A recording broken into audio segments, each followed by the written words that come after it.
Olá, boa tarde a todos, bem-vindos a mais um bate-papo sobre long and short e outras estratégias quantitativas. Hoje é dia 2 de maio, tivemos um feriado ontem, terça-feira, deu uma quebrada na semana, né? Segunda-feira tivemos um pregão de leve alta, com pouquíssimo volume. E no dia de hoje a gente teve o mercado começando em queda, chegou a estar caindo com alguma força, acho que mais de 0,5% de queda, e o mercado terminando com uma alta bastante animadora, uma alta de, vamos ver aqui só um minutinho, de 1%, 1% em alta o mercado. Isso para quem é comprado que nem a gente, a maioria das pessoas do mercado é comprado, é uma notícia positiva, porque define o ponto mínimo aí de segunda-feira e da semana passada como um suporte importante que não foi rompido, foi respeitado. Então isso é uma ótima notícia. Na semana passada nós tivemos o mesmo programa de long and short, tivemos alguns pequenos problemas com o sistema, mas na verdade o que estava acontecendo é que depois do pregão o pessoal de TI estava fazendo algumas configurações, alguns consertos no sistema, e às quartas-feiras isso não vai mais acontecer.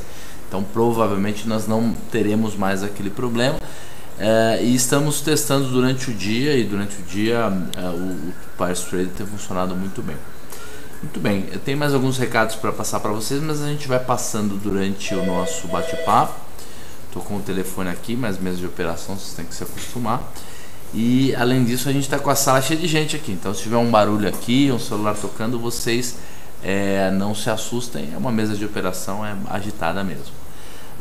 Vamos passar então do meu rosto para a tela do Pair Trade e vamos começar a ver como é que andam os ratios, aproveitando que a gente está com bastante variação naquele setor bancário, né? Faz 2 ou 3 semanas que a gente vem falando dos ratios, das diferenças, das razões entre os mais diferentes emissões de ações de banco, e a gente vai dar uma reforçada hoje, e depois daqui mais ou menos uns 25 minutos o TG entra, né, falando com a gente, conversando com a gente um pouco sobre estratégias de análise quantitativa, análise técnica não visual, né, uma análise técnica um pouco mais numérica, e a gente tem tido bastante apoio do Banif para criar algumas ferramentas legais. Então acompanhe que daqui a pouco a gente vai ter algumas boas ferramentas. O Ivan já está pedindo para a gente falar um pouco da tal da troca de Itaú com o Bradesco, então acho que mais uma vez a gente vai dar uma focada no setor bancário e depois vamos dar uma pincelada por todos os outros papéis. Muito bem, então estou mudando aqui do meu rosto para a tela do Pair Trading, ele já está aberto. Só para vocês lembrarem como é que a gente abre o nosso Pair Trading, a gente tem que clicar aqui, ó, em mercado e estratégia.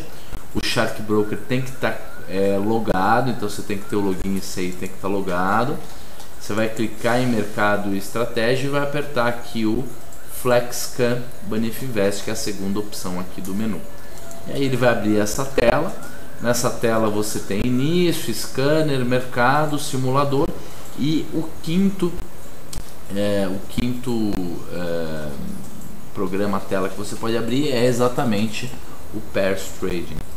Muito bem, vocês já estão acostumados com a tela, isso é ótimo. Tenho recebido bastante e-mail de gente que tem feito estratégias de long and short, tem ganhado grana com isso. Acho que vale bastante a pena a gente prestar atenção, e o público aumentando aí. O Vandão pedindo para a gente ver também YouTube 3 com YouTube 4. Vamos mostrar bastante banco então. Para começar, vamos então puxar as ON com PN. É só clicar aqui em ON com PN e apertar aqui em consultar. E aí ele vai trazer para a gente todos os pares ON com PN que estão com uma correlação acima de 20%. E vou tirar aqui o desvio padrão. Vou colocar esse desvio padrão aqui como 0.01, porque aí ele vai trazer para a gente todos os pares ON com PN que de fato tenham correlação maior que 20%. Muito bem, vocês podem ver que começa com Santander 3 com 4, então já é banco, né? Eu pedi todos, mas veio Santander. O Cavoc está fazendo um comentário, está dizendo para conferir com o TG que a última planilha disponível é só do dia 20/3, tá?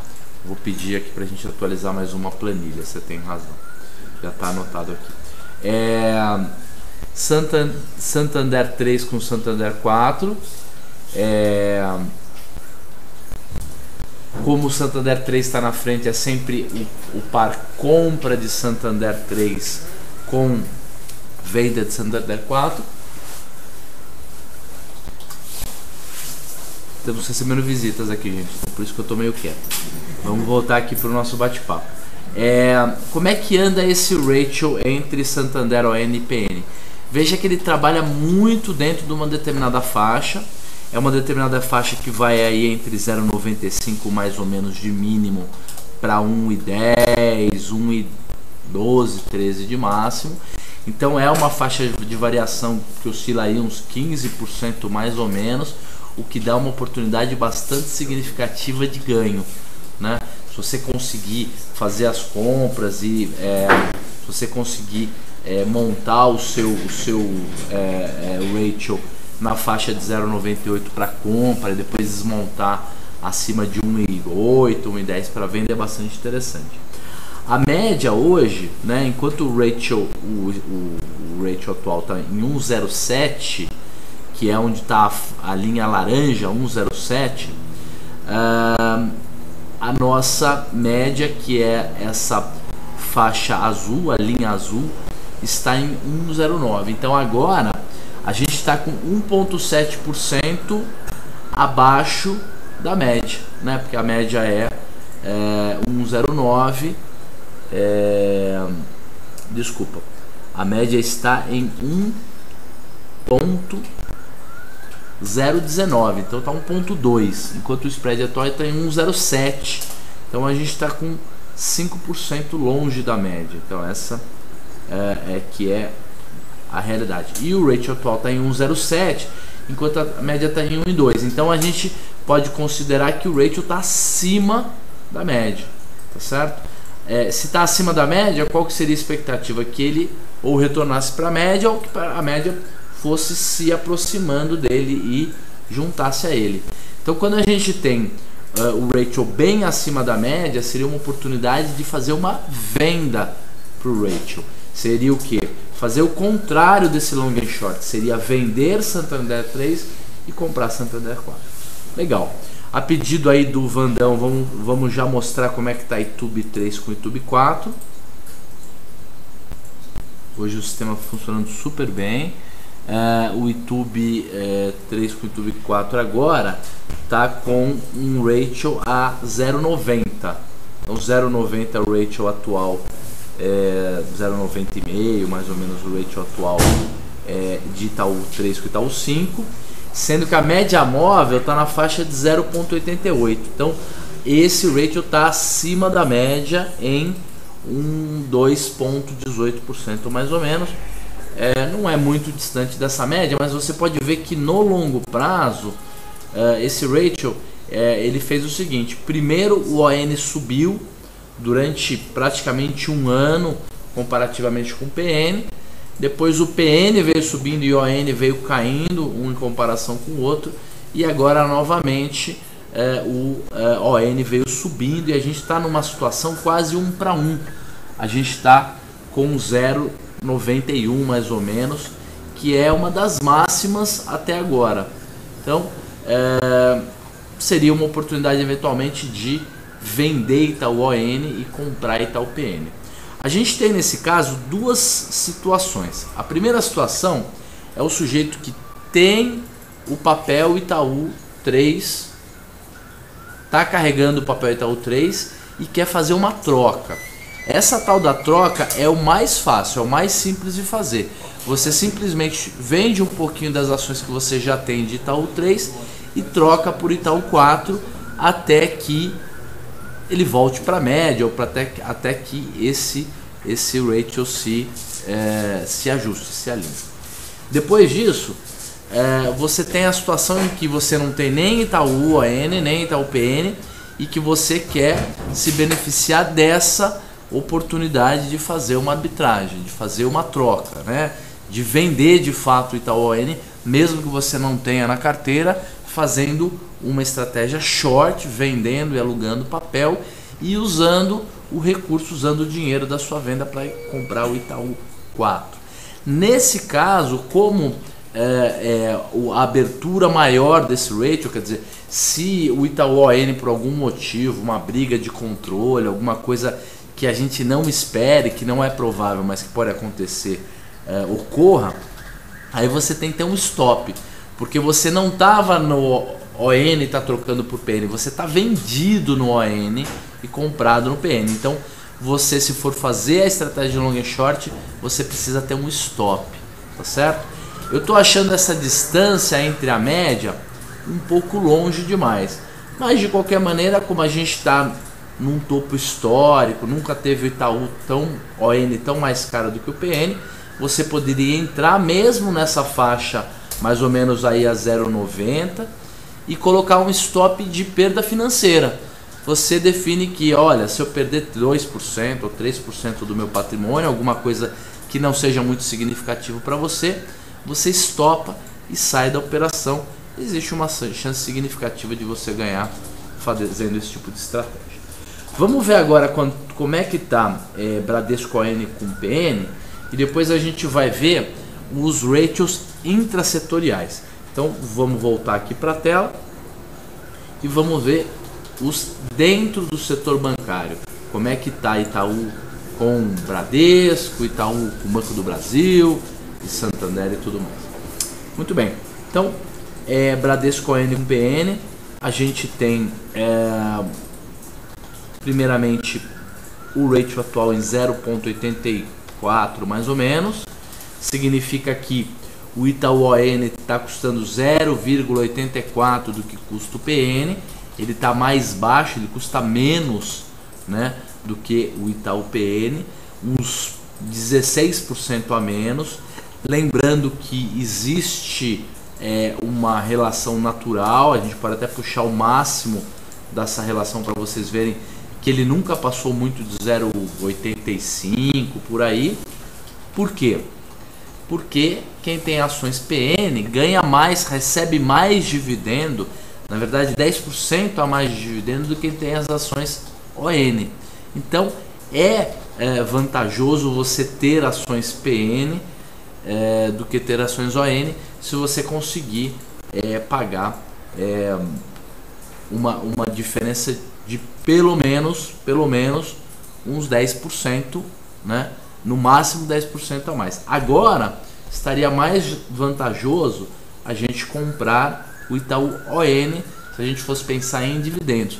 Mas veja como a gente nunca teve um ratio tão alto, né? A gente está em níveis próximos da máxima.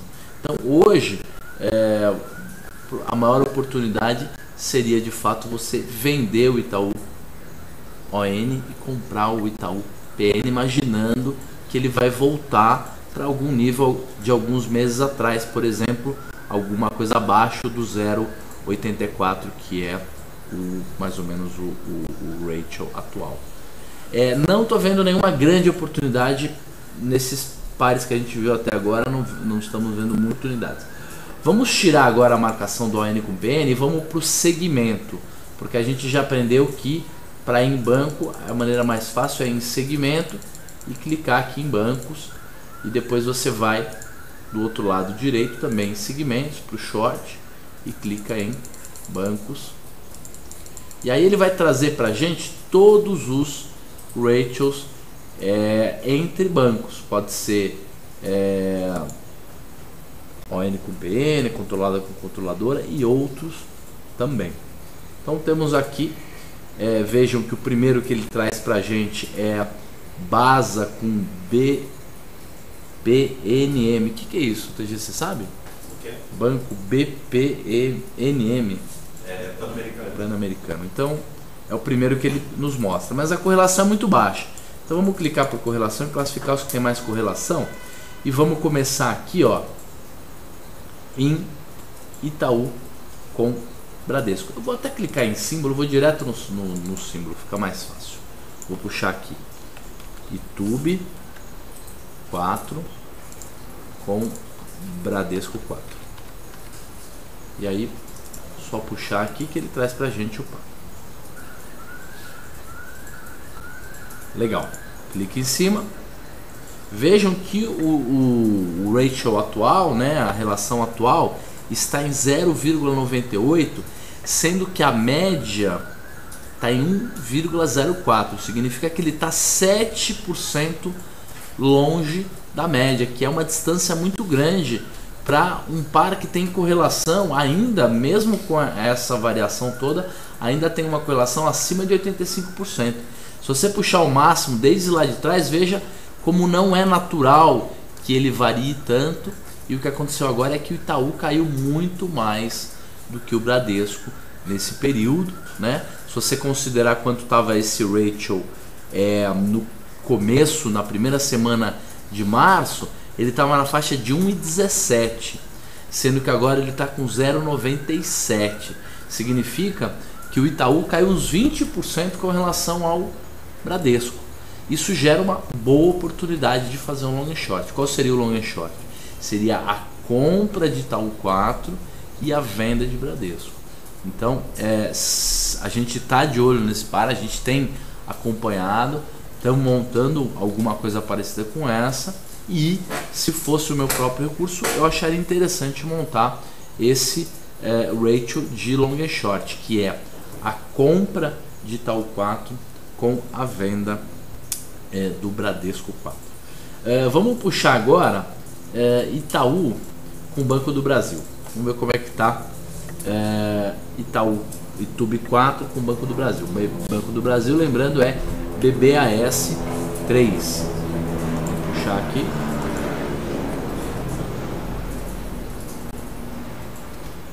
Olha, veja que a correlação é bem mais baixa, 72%. E ele não teve tanta variação, tanta distorção nas últimas semanas como a gente teve no Bradesco. De fato, a relação entre Itaú e Bradesco está muito interessante, muito diferente. Não estamos vendo muita oportunidade com o Banco do Brasil.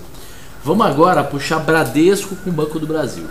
Então, BBDC 4 com o Banco do Brasil. Só um minutinho, vamos puxar aqui.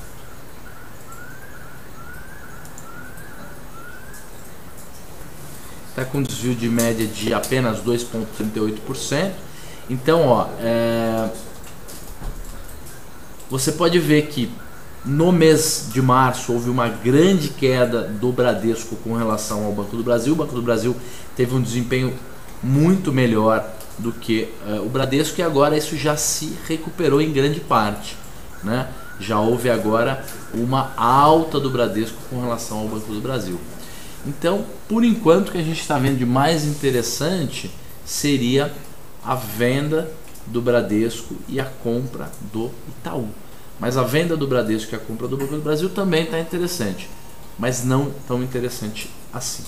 Gente, já estamos com uns 20 minutos de bate-papo, já são 5h45, então eu vou puxar outros long and shorts para a gente ver como é que se está tendo alguma oportunidade. Para isso eu vou colocar um desvio padrão de 2, né? E vou deixar o mesmo período, e aí eu vou puxar setores, eu vou puxar todos os, vamos puxar alguns setores especificamente aqui, ó. Setor, vamos puxar todos contra todos. Tomara que não fique muito pesado para ele fazer essa análise. Não, foi rapidinho, ele fez a análise. E aí vamos ver os que estão com maior desvio da média, simplesmente para a gente ver se há alguma oportunidade. Então, o primeiro que ele está mostrando é o BASA com o Banco Pan-Americano. Podem ver que se você puxar de 3 meses para cá, ou mesmo nos últimos 10 dias, que é o período mais curto que a gente tem, a gente está percebendo que houve uma grande alta do BASA com relação ao Banco Pan-Americano, por isso que tem essa diferença toda. Depois a gente tem BOVA com o próprio Banco Pan-Americano, depois a gente tem Banco do Brasil com o Pan-Americano. Vamos tirar o Pan-Americano porque é ele que está dando distorção. Vamos ver outros pares que possam parecer interessantes.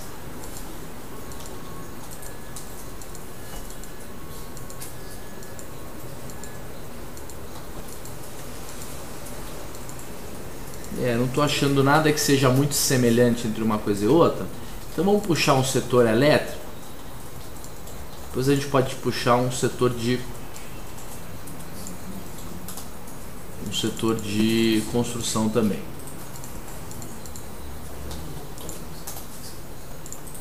Vamos aqui por subsetor, ficar mais fácil. Setor de energia elétrica. Achamos aqui energia elétrica dos dois lados. E vamos puxar como é que andam os ratios de energia elétrica.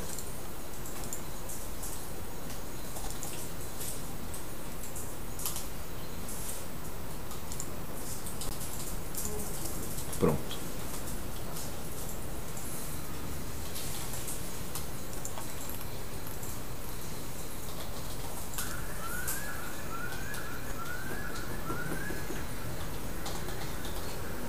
Ele me retornou tanta coisa que eu também estou apanhando aqui. Então eu vou por símbolo. Vamos direto? Vamos fazer Eletrobras com CEMIG. A gente tem acompanhado o CEMIG e tem percebido que ela subiu muito mais do que a Eletrobras. Então, CEMIG 4.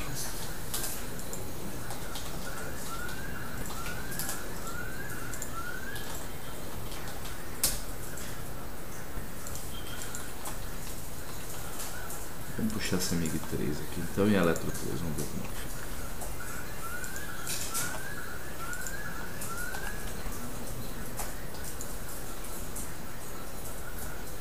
Legal.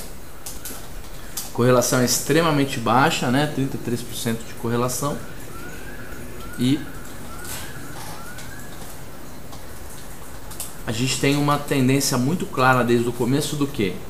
De uma queda da Eletro, como eu havia falado, e de uma alta significativa da CEMIG. E agora a gente parou nesse nível aí próximo de 0,50, 0,51. Como existe nesse caso uma tendência definida, eu acho que não há muita oportunidade. Vamos, antes da gente terminar e passar o papo agora para o TG, vamos de novo puxar todos os setores e aí vamos puxar por correlação. Vamos ver os que tem maior correlação para a gente ver se a gente consegue pares que tenham alta correlação e ao mesmo tempo um bom desvio da média, para a gente ver se tem alguma oportunidade boa. Olha, de todos os pares, a maior correlação então está com 95% de Itaúsa com Itaú, que é controlada com controladora. A gente pode ver que nesse caso específico a Itaúsa subiu muito mais do que o Itaú, porque com essa mudança de spread bancário e tudo mais, o Itaú tem sofrido. Uma oportunidade nesse caso seria talvez vender Itaúsa e comprar Itaú, né? Já que a gente está perto dos máximos históricos. Isso é uma oportunidade. Depois a gente tem outra controlada com controladora, que é GGBR com Goal. A GGBR com Goal andou trabalhando durante muito tempo numa faixa próxima a 0,80, hoje ela está trabalhando numa faixa de 0,77 mais ou menos. É uma boa oportunidade. Agora eu não estou vendo nenhuma oportunidade específica, mas acho que quando a gente encontrar ratios próximo aí de 0,75, 0,74, alguma coisa assim, seria uma boa oportunidade de compra de GGBR, venda de Gerdau. E alguma coisa acima de 0,78, 0,79, alguma coisa assim, seria ao contrário. Bradesco, temos Itaú, Bradesco Itaúsa. A gente tem também MOB com PDG, setor de construção de maneira geral. Acho que antes de eu passar a palavra então para o TG, vamos fazer aquilo que eu tinha dito, que é construção. Vamos ver aqui, subsetor. Acho que aqui no subsetor eu tenho construção e engenharia. Então, se você quiser ver quais são os ratios de construção, você vai em subsetor e puxa construção e engenharia. Do lado direito também, construção e engenharia. E vamos puxar.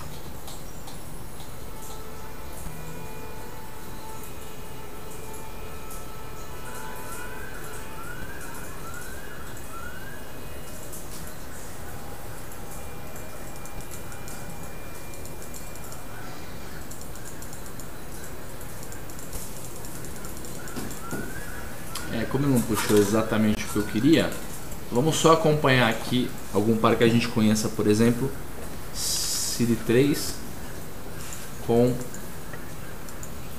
Gafisa. Qual é a Gafisa? GF. Uhum.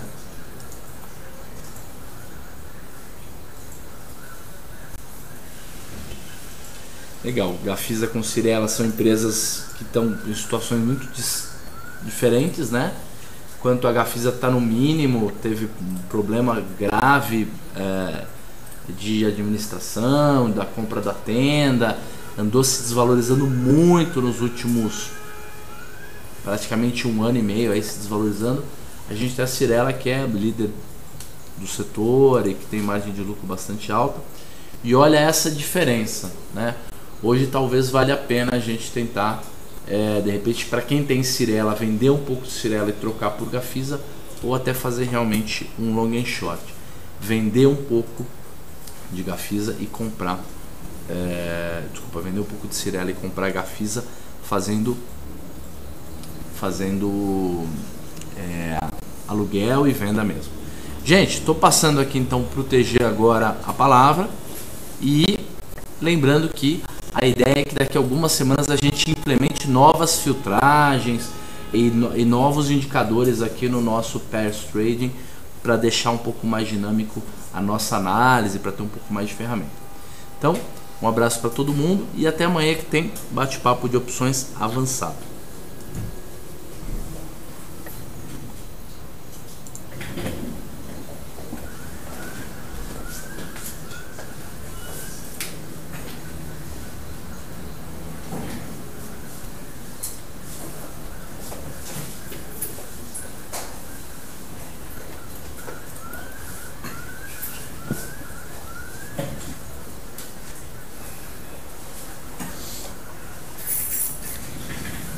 Olá pessoal, boa tarde. Estamos aqui em mais um encontro para falar de estratégias estatísticas e uma análise técnica um pouco menos visual e mais numérica. Semana passada eu tinha separado, a gente conversou um pouco sobre seleção de ativos, olhando o gráfico, o que escolher para operar, e eu lembrei que eu tinha separado algumas para olhar e tinha esquecido de uma. A que eu tinha esquecido a semana passada era CEMIG 4, que foi uma que tinha me chamado a atenção a semana passada, e daí eu esqueci. Para quem estava aí na semana passada, é testemunha que eu tinha falado que eu tinha separado, tinha uma que tinha me chamado a atenção, que é a CEMIG. Então eu vou dar uma abrida nela só pra gente voltar aqui para não deixar na mão em relação à semana passada. Pronto, vamos mostrar. O que eu queria mostrar para vocês a semana passada era o grau. Olha que beleza de tendência de alta que a CEMIG tá depois que rompeu aqui uma zona mais difícil de resistência. O que ela chegou a fazer? Nesse ponto aqui ela chegou a perder o fundo, né?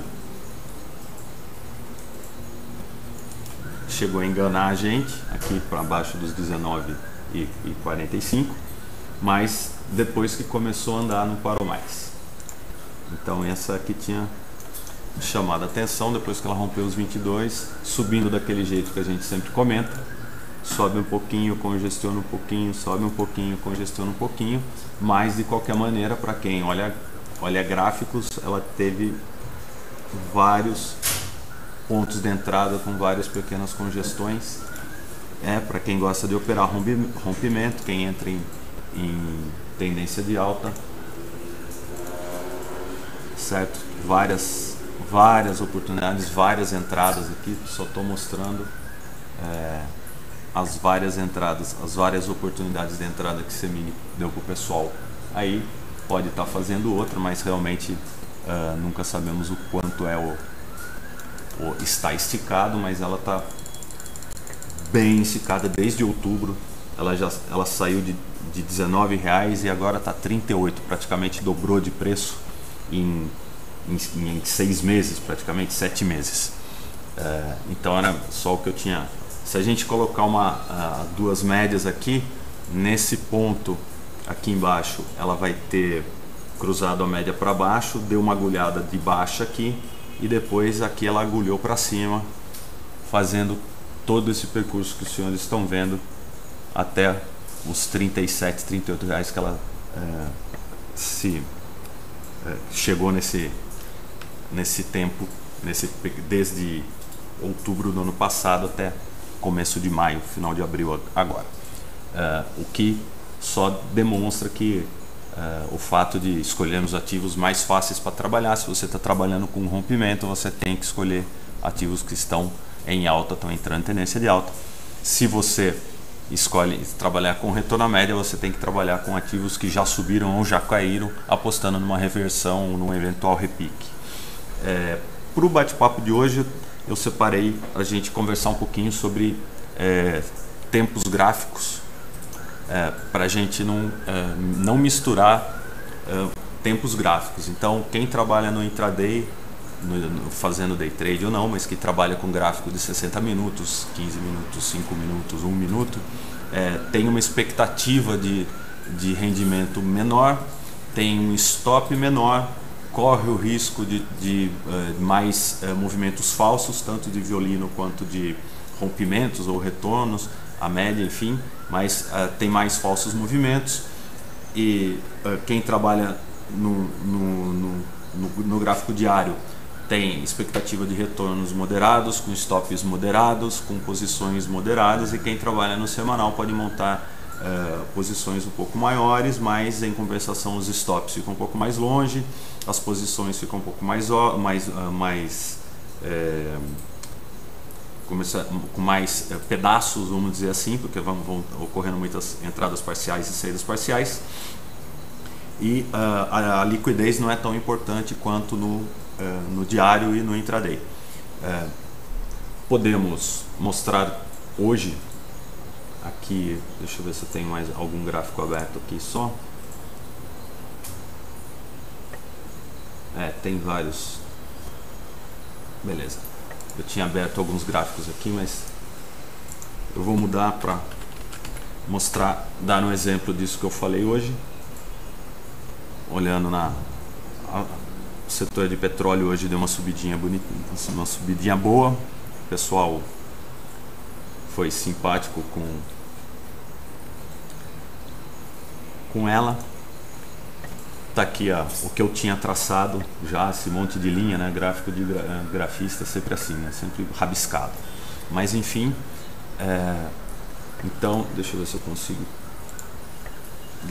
aumentar aqui um pouquinho.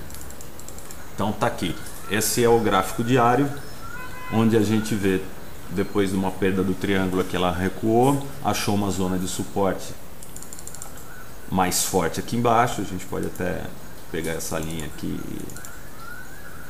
e deixar um pouco mais grossa, né, para falar que o suporte é um pouco mais forte. Chegou nessa zona de suporte, chegou a perder em fechamento, não chegou a perder assim escancaradamente, mas ameaçou perder em fechamento aqui os 21.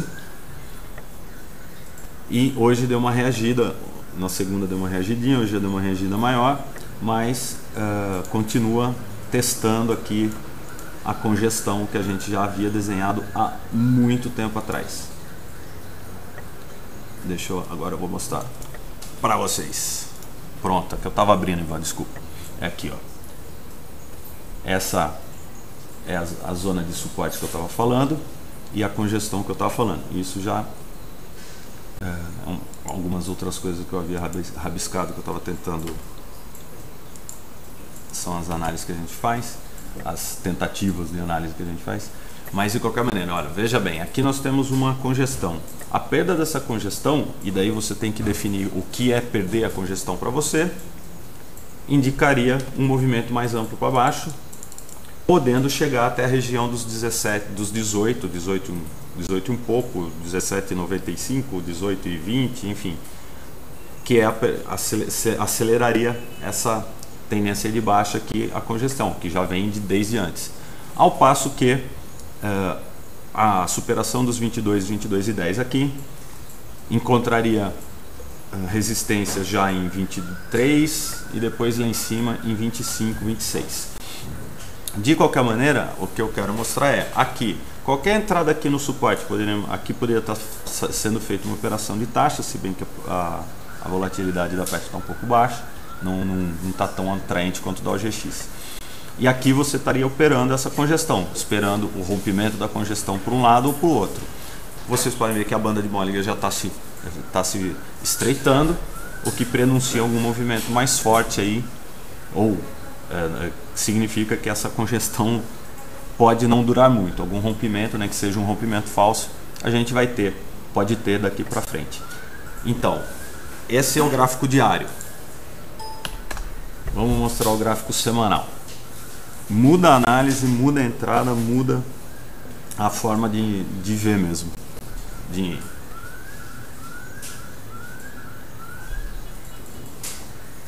Sempre demora um pouquinho, o computador está sempre rodando muita coisa, então pronto. Olha aqui a diferença, esse é o gráfico semanal. O que a gente está vendo no semanal?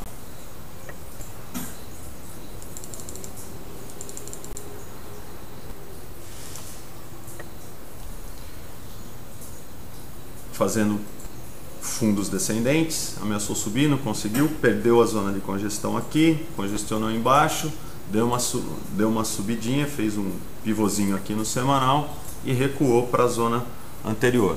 Ou seja, para alguém que, deixa eu puxar aqui, pronto, para alguém que opera mais no semanal, estaria operando ou no retorno à média nesse ponto aqui, ou agora nesse ponto aqui, com a superação da máxima da semana passada numa zona de suporte.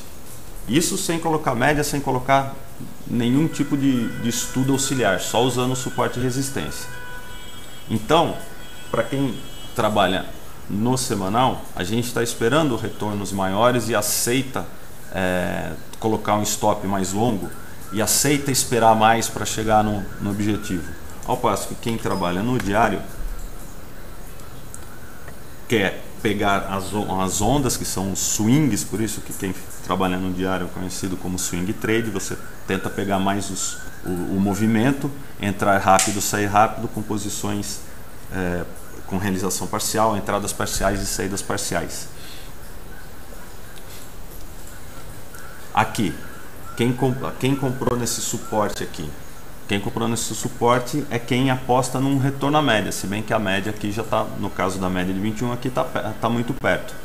E quem comprou rompimento, provavelmente deve ter vendido aqui nesse fechamento abaixo de uma linha de suporte, se bem que pela volatilidade aqui não deu entrada. Se você usar a porcentagem de volatilidade para fazer entrada, não fez entrada. E o que eu queria mostrar, na verdade, hoje, seria o gráfico intraday da Petrobras, e para comparar com a outra.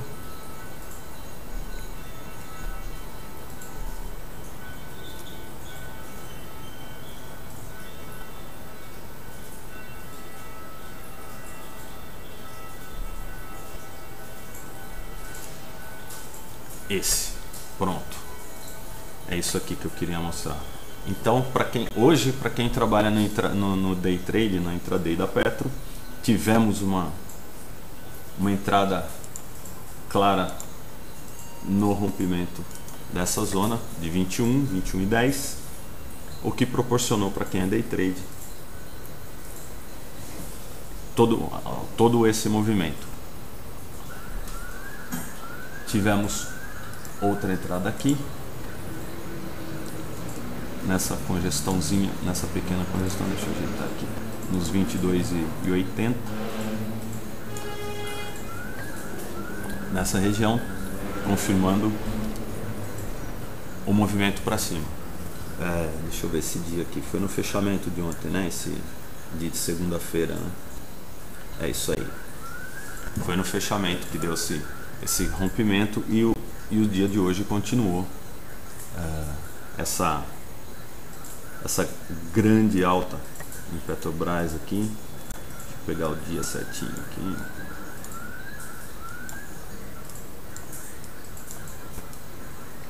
e 15, é esse aqui.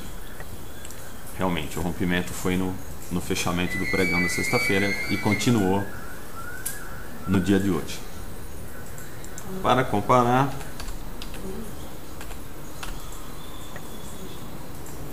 o Kavok, esse gráfico é 15 minutos, cara. Esse aqui é gráfico de day trade. Normalmente eu uso dois gráficos. Uso um de 15 e um de 60 quando estou no intraday, ou 5 e 15, aí depende da sua agilidade. Eu sou mais tranquilo, eu não sou tão estressado assim de querer vender para ganhar muito pouco. Eu costumo fazer as coisas um pouco mais calmas e certas. Aqui na OGX também, de 15 minutos no intraday, de novo rompeu aqui uma congestão, rompeu outra congestão, foi subindo em degrauzinho. Quando sobe em degrauzinho, favorece quem opera rompimentos é isso, quem opera rompimentos no intraday mais interessantes. Então, respondendo a pergunta aí do Kavok também, aqui eu vou colocar um gráfico de 60 para você ver a diferença de operação.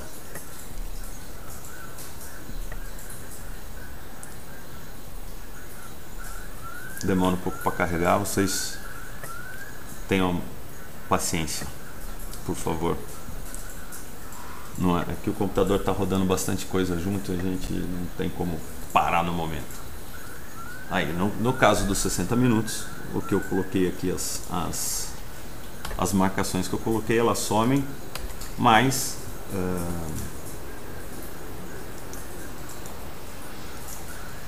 dá para ver um pequeno W aqui, para quem gosta de operar. Também daria entrada. Deixa eu ver quando que foi isso aqui. Foi na segunda-feira. Então a gente teve entrada na Petro realmente no fechamento da segunda-feira e na abertura de hoje com o rompimento do W. Se você opera intraday, teria que aproveitar pelo menos esse movimento. Agora, no caso dos 60 minutos, bateu aqui na banda de Bollinger de cima, favorecendo quem opera um retorno à média. Sempre lembrando que é necessário alguma confirmação ou de um tempo abaixo do tempo acima para você conseguir se balizar melhor. No caso, quando você trabalha no intraday, o que a gente está buscando? Vou voltar aqui para minha cara rapidinho. Quando a gente trabalha no intraday, o que a gente está buscando? A gente está buscando retornos de 1%, 1,5%, 2%, ou eventualmente quando temos um movimento direcional desse, um pouco mais. E os stops ficam curtos, os sinais falsos são mais frequentes e violinadas também, enfim. Mas a gente tende a ter como objetivos mais modestos, não que quando tem um movimento direcional desse não aproveite. Eu escutei uma vez algum professor de análise técnica, algum dos mestres aí da análise técnica, falar que quando você está trabalhando com swings, ou seja, você está pegando esse movimento aqui, essas pernas, um bom trader, deixa eu ver se eu consigo colocar uma linha aqui, Quando você pega essa perna, vamos lá, agora eu vou fazer bonitinho.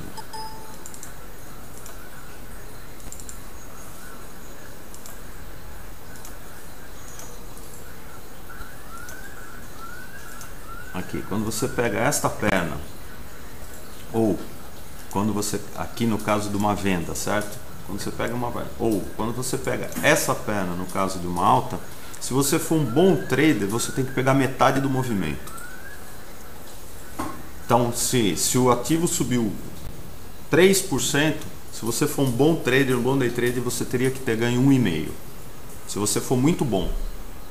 Então, vamos estabelecer que quando a gente está trabalhando com swing, seja no diário, seja no intraday, o objetivo é a gente pegar metade do movimento. Isso é um objetivo genérico, vamos dizer assim. Se der para pegar mais, beleza, melhor ainda, mas a gente tem que estar preparado para pegar metade desse movimento. No caso da Petro, ela saiu de 13,20 e foi até 14, daria 80 centavos. A gente teria que ter pego 40 centavos desse movimento.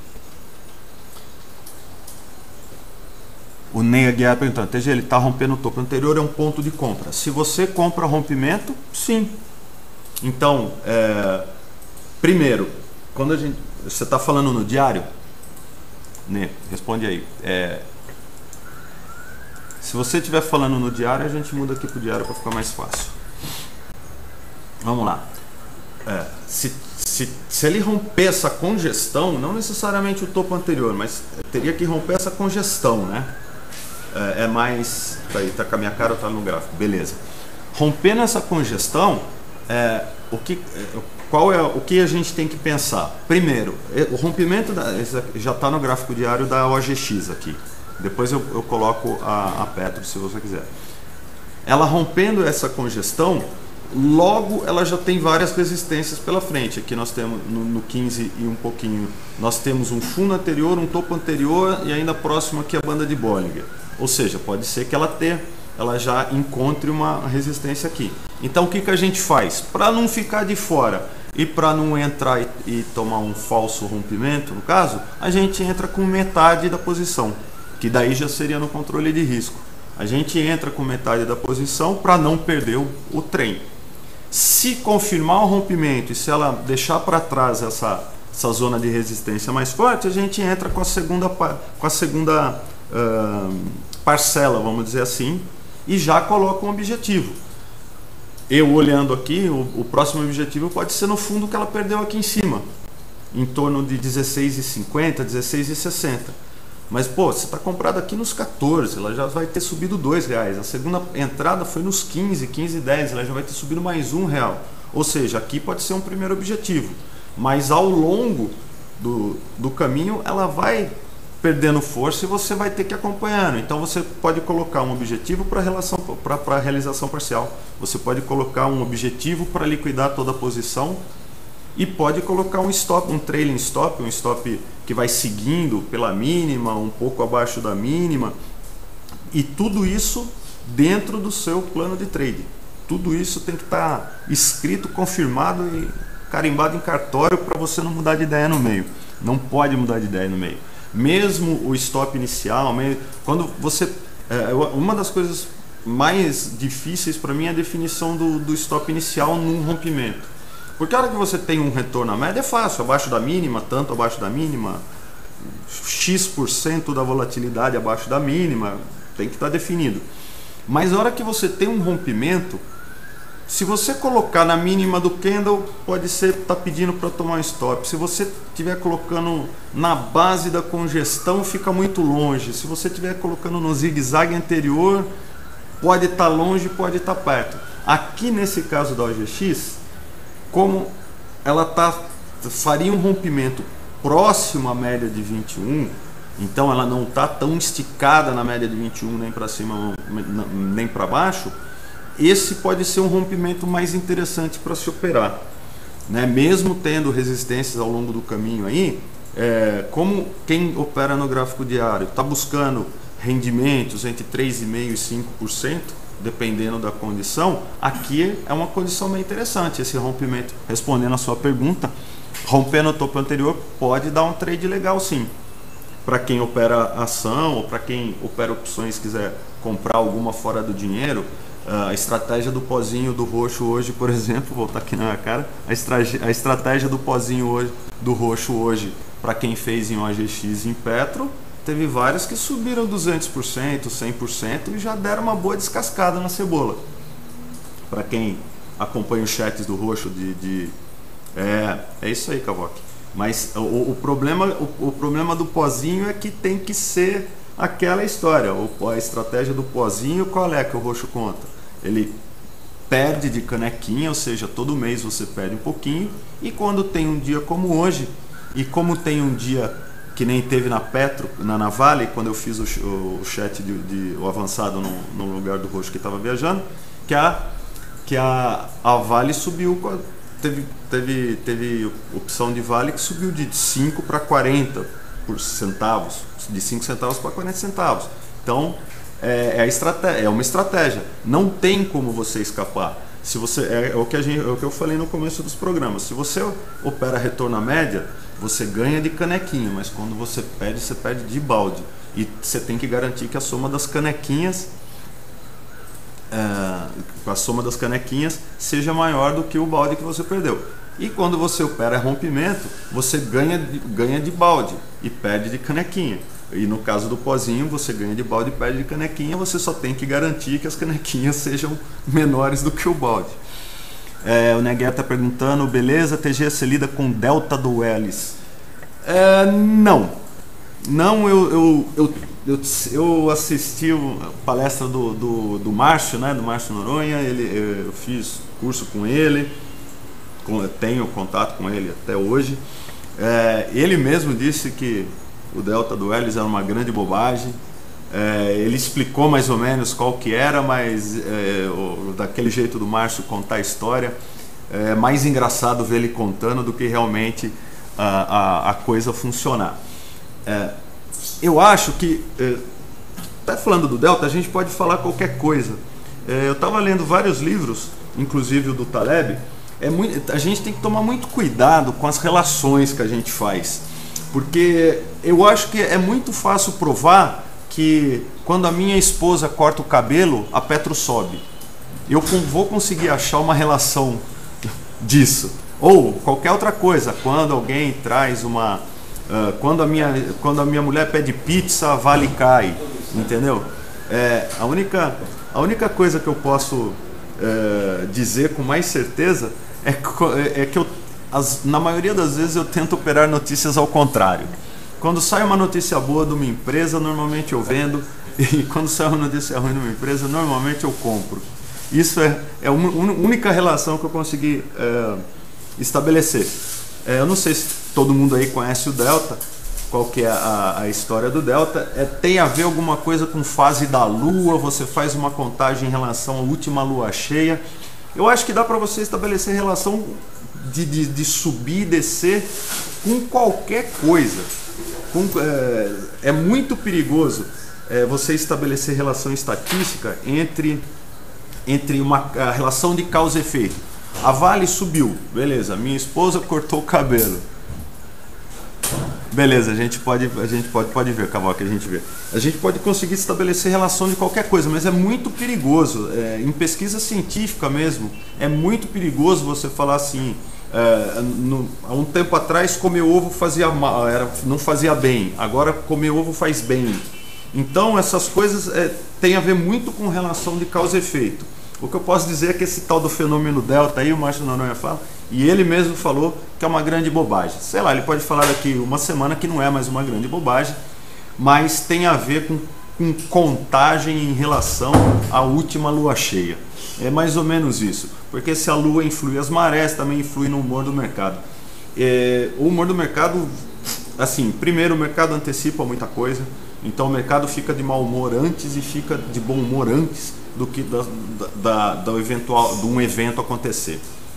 Segundo, é muito difícil estabelecer relações de causa e efeito.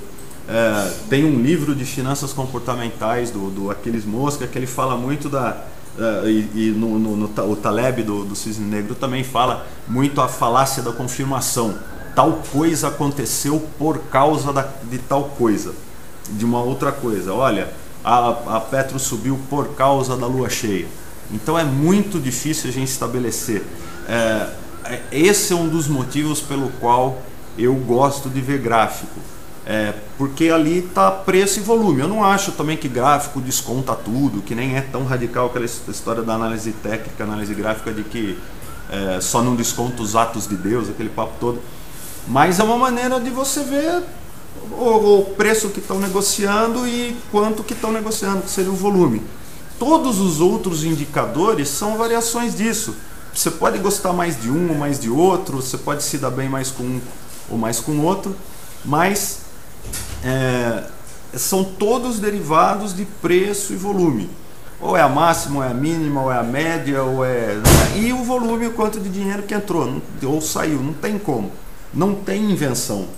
Não dá para estabelecer inventar mais do que isso. Todos os indicadores da análise técnica, todos os indicadores que você vê são baseados em preço, são baseados em abertura, fechamento, máxima, mínima e volume. Então não tem tanta... Aqui o pessoal é muito criativo, né? Eles inventam muitas coisas. Algumas fazem sentido, outras não. Mas a gente tem que tomar muito cuidado com essa relação de causa e efeito. De subiu por causa daquilo, ou caiu por causa daquilo, ou porque a lua cheia, não é? O que a gente pode estabelecer coisas assim.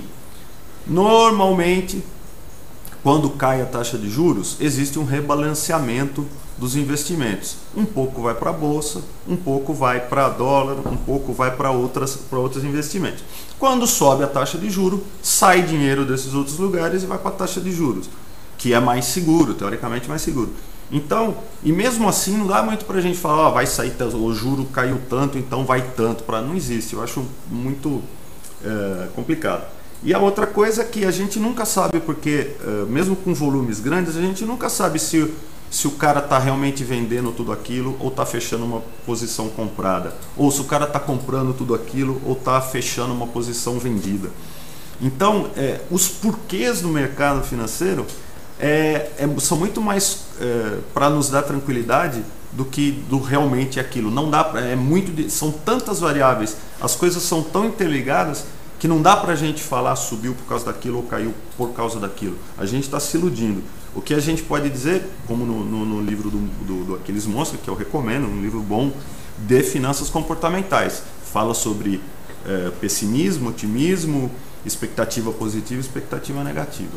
Então, por causa disso, eu acho que cada um tem que achar o seu plano, achar a sua zona de conforto, eu gosto de operar de tal maneira, gosto de operar rompimento, eu gosto de operar retornos à média, eu gosto de operar no gráfico diário, eu gosto de operar no gráfico semanal, eu só me sinto bem no intraday, mas sabendo que todos têm dores e delícias, tudo tem vantagens e desvantagens, e que você vai se dar melhor numa ou na outra.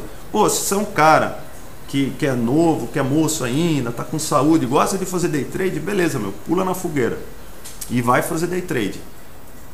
Sempre com controle de risco, sempre tendo um sistema, sempre tendo um plano, sabendo o que está fazendo para a hora que não der certo você saber por que não deu e a hora que der certo por que deu. Para você não ter esse problema de deu certo sem querer e nem deu errado com certeza. Se você é um cara que gosta das emoções do mercado no diário, você vai saber que você vai ter tanto o rendimento que você está buscando é tanto, seu stop está tanto, o seu controle de risco está tanto.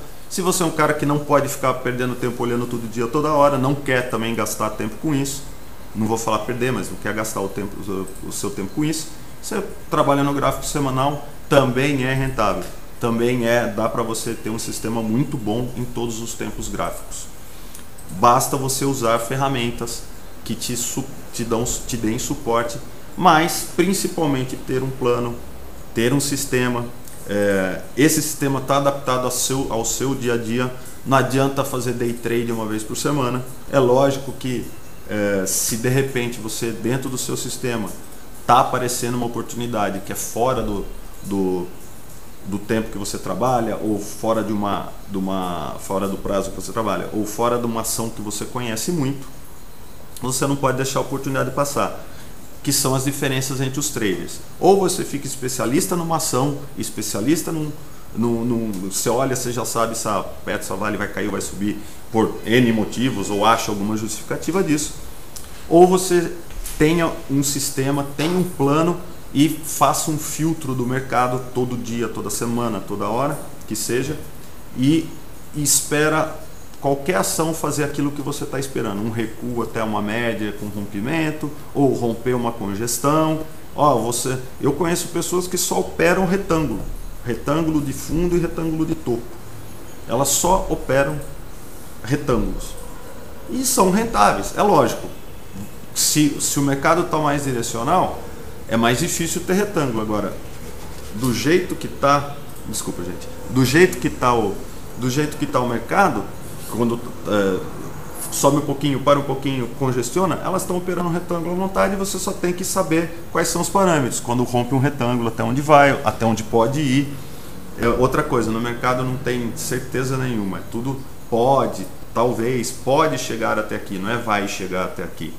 Mas você espera que chegue, então você coloca a sua ordem lá. Se não chegar, você vai fazer o quê? Tudo isso tem que estar no plano. É isso, você tem que se preparar para tudo. O mercado só pode fazer 3 coisas: subir, cair e ficar de lado. E você tem que saber o que vai fazer nessas 3. Estou comprando um rompimento, então estou esperando que suba. Se não subir, você vai fazer o quê? Se subir, você vai fazer o quê? Se cair, você vai fazer o quê? Olha, eu estou esperando que fique congestionado.